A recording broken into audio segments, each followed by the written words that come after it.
去这么整齐的长方形，就知道这个岛屿并不是天然形成的，而是借助现代科技兴建的人工岛。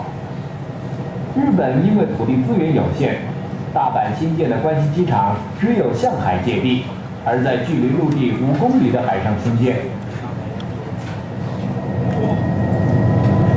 关西机场的建造等于是向大自然挑战，是一项极为冒险的实验。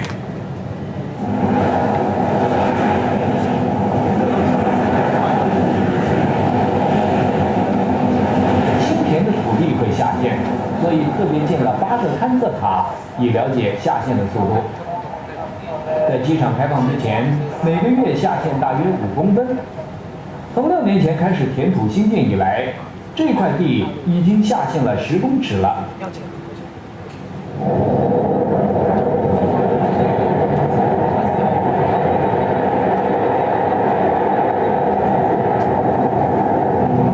这艘运沙船一次可以载运9000公吨的沙石。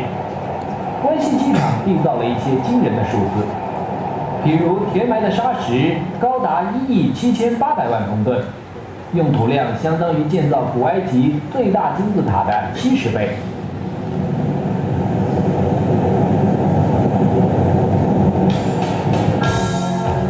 关西机场是世界上第1座海上机场，它的兴建是为了减少大阪地区因飞机起降所产生的噪音。关西机场将是日本第1个24小时营运的机场。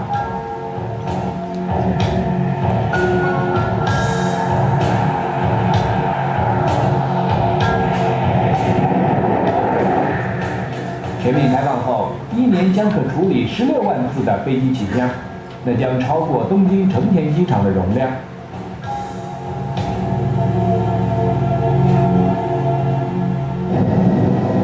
要使松软的海底成为坚固的土地，光填土是不够的，更需要先进的机器设备。这个超大型的建设计划所依据的是一个极有趣的理论：海底的土壤含有大量的水分，所以很松软，容易受到重物挤压的影响。如果不抽取水分，关西将持续下陷，到100年后才会稳定。即使不断的填土，效果也有限。但是这些沙石将很精确地被灌进地底。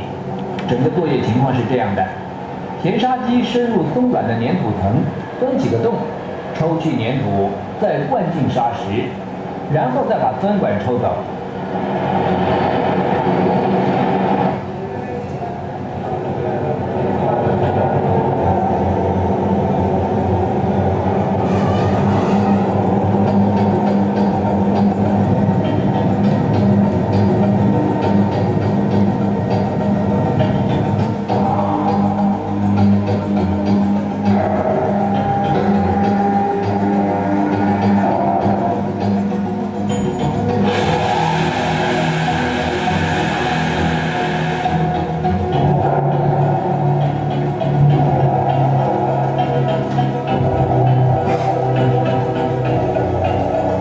这座人工岛的重量不断地向下压，使得粘土中的水被排出，流入沙桩里，如同右边画面所显示的。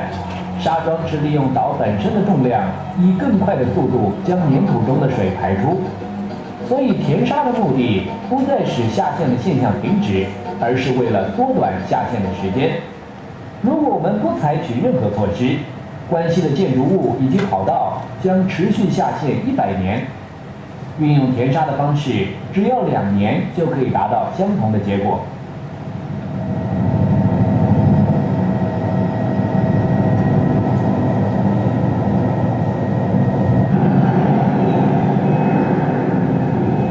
东京的羽田机场和大阪一样，已不复使用，所以新的跑道正在兴建中。但是让巨无霸客机停降在泥泞地上，并不是明智之举。幸好有志者事竟成，羽田机场的工程师基本上也采用关西机场的填沙排水法，并且再加以改进。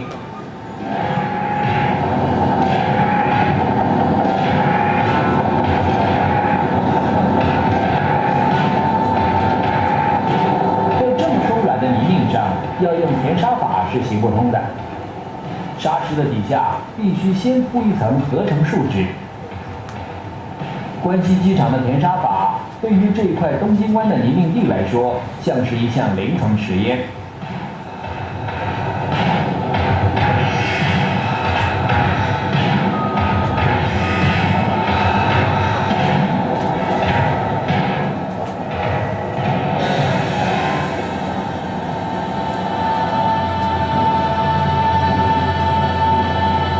羽田还采用了另一种技术，所谓的斯堪的纳维亚纸袋排水法。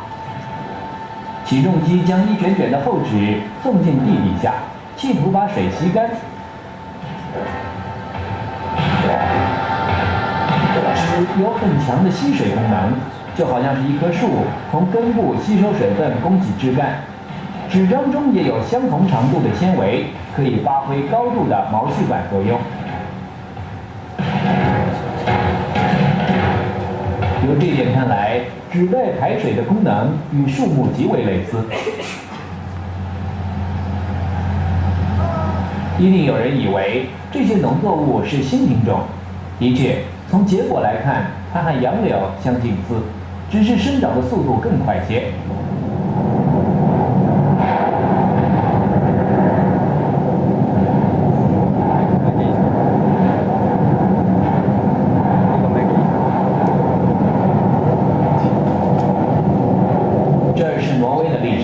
时间是1978年的4月，当时因为泥土大规模的滑动，砾沙成为世界注目的焦点。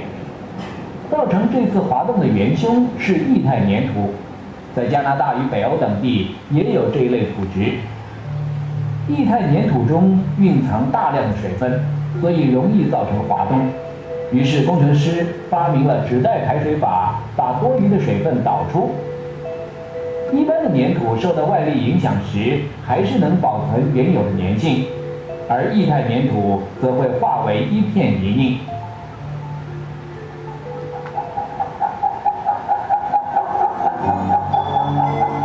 为了降低液态粘土的破坏力，瑞典地质研究协会发明了纸袋排水法。1939年，世界大战的风声愈来愈紧迫。但是，身为中立国的瑞典还是能继续努力解决液态粘土这个难题。他们使用的材料是硬纸板，毛细管作用使得水分沿着长长的凹槽而上。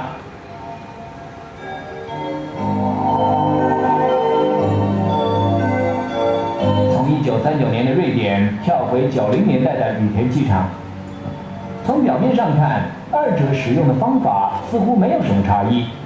但是日本人用的是合成纸，不是天然纸张。这项新技术造成极深远的影响。以往新生地要经过几十年的下陷才能稳定，现在运用填沙排水法以及纸袋排水法，使得下陷的时间大为缩短。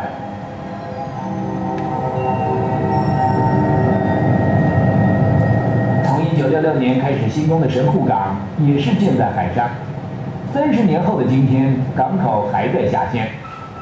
这些捷运铁道在完工时是完全平行的，现在则成了这种景观。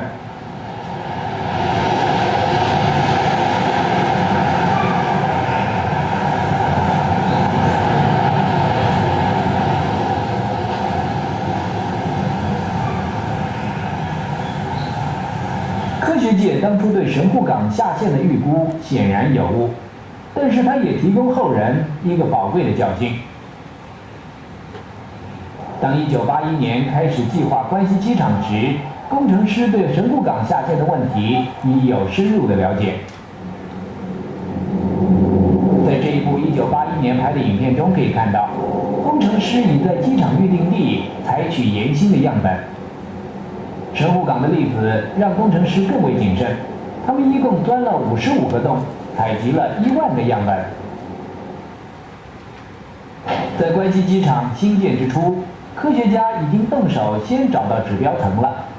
指标层是在海底，由火山喷发物沉积而成。指标层上的新土含有大量的水分，层下的沉积物则非常硬实，不易产生下陷。这就是火山灰。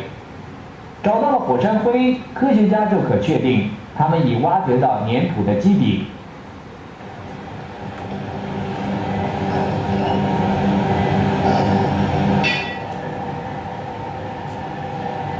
知道粘土基底的深度，科学家可以估算出基底所受到的压力，进而预测下陷的程度。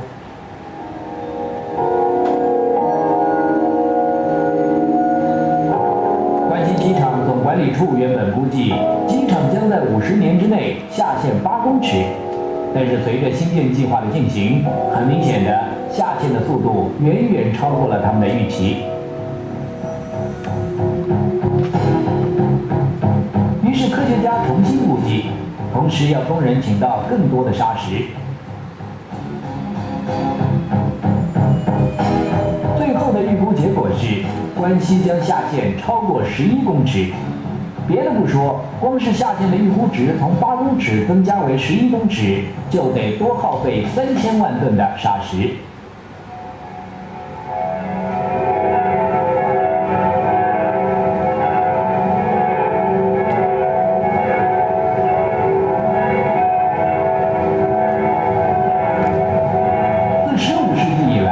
威尼斯即享有地中海之珠的美名。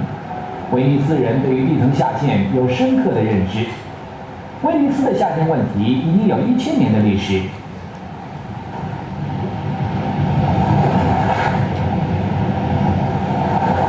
威尼斯是建在深入地底的木桩上，地层下陷，水面自然上升，人们只有加高楼层以逃避水患。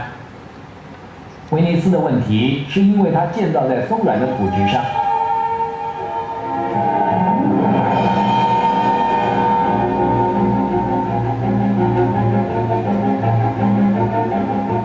和欧洲许多城镇一样，威尼斯的地基受到考古学家的挖掘以及科学家的研究。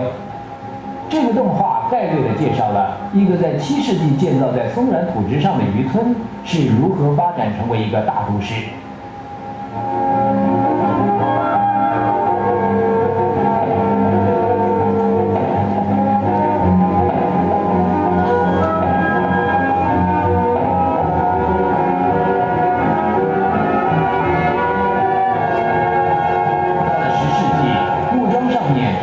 有石造的房子，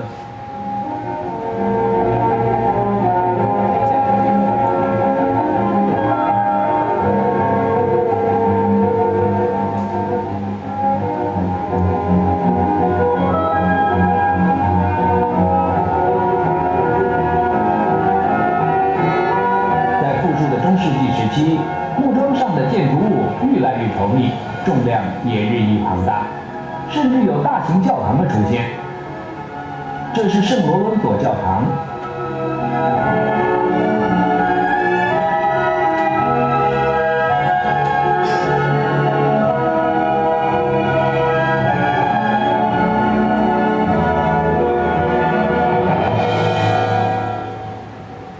在这栋12世纪所建的楼层下面，是在11世纪时所建，两者相隔了1公尺。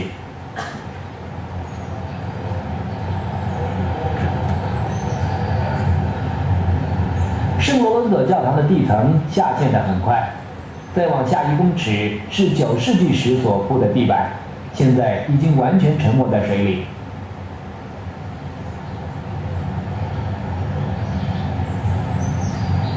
这些石块下面则是威尼斯木桩地基，这个城市仍将不断的下沉。当工程师正在抽干粘土内的水分，以使得关西机场能快速稳定下来时，威尼斯却正在不知不觉中被它所害。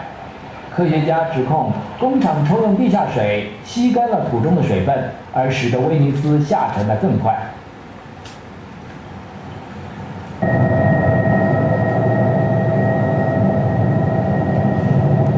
600年前，荷兰的土地有1/4在海平面之下。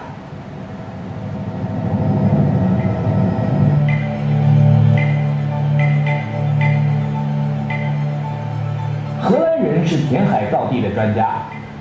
本世纪的佐德兹计划在堤防后面开创了大片的新生地，其中大部分低于海平面。